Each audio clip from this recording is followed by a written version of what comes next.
We begin this evening with a story we ran yesterday about a Raleigh County man involved in a contempt case after a finalized divorce. His recording of a family court judge went viral, and he claimed the search of his home was against his Fourth Amendment rights. Well, because the judge and the opposing attorney cannot comment on this because it is an ongoing case, Newswatch reporter Anna Saunders spoke with a local family attorney who says this is perfectly normal and legal for a judge to do. What I think is most important to know about this is when you see a video on YouTube, when you see a Terry search, when you see something and immediately it doesn't match what we've always seen on television, that doesn't make it wrong. Because they didn't do it that way on Law and Order, doesn't mean that a judge that has decades of experience is breaking the law.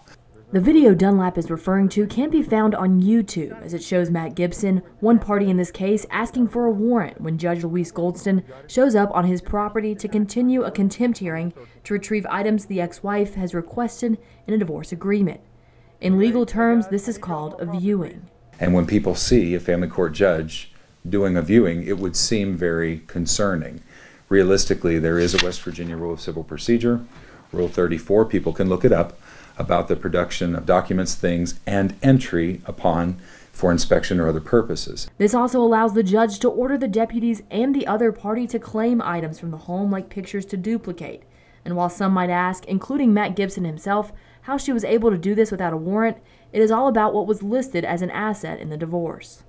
In the event that marital monies went into the home, even if it was just in one person's name, it still could be construed as marital property.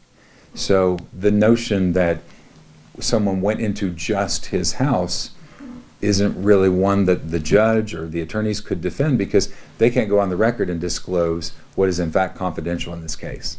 Another concern from the video, the judge ordering Gibson's phone to be taken.